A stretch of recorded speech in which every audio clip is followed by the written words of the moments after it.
అందరికీ praise the lord. ఈ రోజున మనకు దేవుడు ఇవ్వబోతున్న ఆత్మీయ ఆహారం కొరకు మనము ఎదురు చూద్దాం. దేవుడు ఎలాంటి ఆహారాన్ని మనకు పంచి పెడతాడో మనము జాగ్రత్తగా విందాం. దేవునికి స్తోత్రం. దేవుని బిడ్డలారా, దేవునికి దూరం అయిపోతే మనము దేవుని సన్నిధిలోనికి రాలేము. కాబట్టి మనము దేవునికి దూరము కాకుండా ఉండాలని దేవుడు ఈ మాటలు ఈ రోజున మనకు తెలియజేస్తూ ఉన్నాడు. కనుక మనము దేవునికి దగ్గరగా ఉండాలని దేవుడు ఆశిస్తూ ఈ మాటలు తెలియజేస్తూ ఉన్నాడు. దేవుని చేతిలో లేకపోతే దేవునికి దూరం అయిపోతూ ఉంటాం. దినములు గడిచే కొలది మనం దూరం అయిపోతూ ఉంటాం. ఒక చిన్న సాదృశ్యాన్ని మీతో పంచుకోవాలని ఆశపడుతూ ఉన్నాను. మీరు బస్సులో ప్రయాణం చేస్తున్నారనుకోండి. మీరు ఒక స్టేషన్ రాగానే మీరు అక్కడ దిగిపోతారు.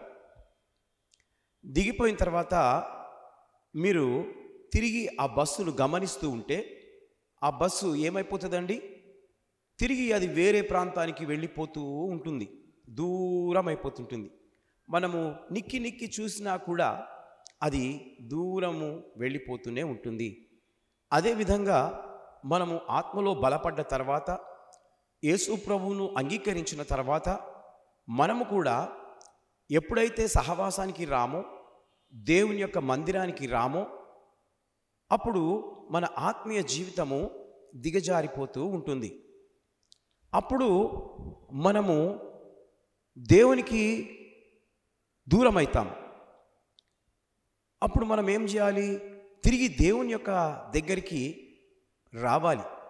ఒకవేళ ఆ విధంగా మనం రాకపోతే సాతానుడు అనేవాడు, దుష్టుడు అనేవాడు, అపవాది మనల్ని లాక్కుని వెళ్ళిపోతూ ఉంటాడు.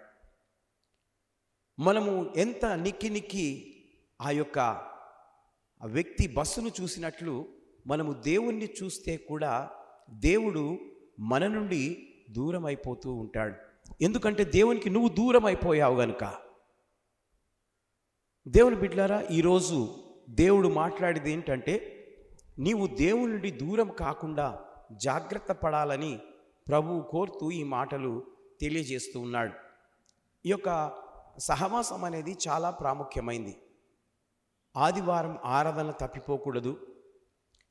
స్త్రీలైతే స్త్రీల కూడిక ప్రతి శుక్రవారము ఈ యొక్క ప్రార్థనా వీరుల మందిరంలో మధ్యాహ్నం 1 గంటల నుండి 3 గంటల వరకు జరుగుతూ ఉంటుంది ఉపవాస ప్రార్థన. అది స్త్రీలు తప్పిపోకూడదు. అదేవిధంగా శనివారము యవనస్తుల కూడిక జరుగుతూ ఉంటుంది. కాబట్టి యవనస్తుల కూడిక కూడా చాలా ఘనంగా జరపబడుతూ ఉంది. కనుక మనము ఆ కూడికకు కూడా దూరమైనట్లయితే మన ఆత్మీయ జీవితము చల్లారిపోతూ ఉంటుంది. కాబట్టి మనం ఆ విధంగా దేవుని నుండి దూరం కాకుండా, దేవుని సన్నిధి నుండి దూరం కాకుండా ఉండాలి అని అంటే మనము దేవునికి సమీపస్తులుగా ఉండాలి. అప్పుడు మీ చింత యావత్తు ఆయన మీద వేయొచ్చు. నువ్వు దూరం నుండి ఏదన్నా బియ్యం సంచయ్ కానీ, లేకపోతే ఏవైనా సరుకులే కానీ మనము దగ్గరకు వచ్చి పెడితే అవి మంచిగా ఉంటాయా, లేకపోతే దూరం నుండి విసిరేస్తే బాగుంటాయా? అనగా దగ్గరగా ఉండి మనము పెడితేనే అవి బాగుంటాయి. అదే ప్రకారము దూరం నుండి నువ్వు దేవుని యొక్క సన్నిధికి, సహవాసానికి ఎక్కి చూస్తూ ఉంటే, ఎదురు చూస్తూ ఉంటే అది ఎలాంటి ప్రయోజనము లేదు. కనుక ఈ రోజున దేవుడు మాట్లాడుతున్న మాట ఏంటంటే, మీరు దేవునికి దగ్గరగా ఉండాలని, మీరు దూరము కావద్దని. ఏ విధంగా బస్సు దూరంగా వెళ్ళిపోతూ ఉంటే అది మళ్ళీ రాదు. అది ఎప్పుడొస్తుంది? అది ఎప్పుడైతే ఆ సమయాన్ని తిరిగిన తర్వాత తిరిగి ఆ స్టేషన్కి వస్తుందో అప్పటి వరకు ఆ వ్యక్తి ఎదురు చూడాలి. అదే ప్రకారము దేవుడు నీ కొరకు ఎప్పుడు ఎదురు చూస్తూ ఉంటాడు.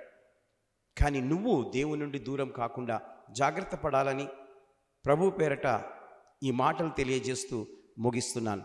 దేవుడి మాటలు దీవించి ఆశీర్వదించును గాక. May God bless you.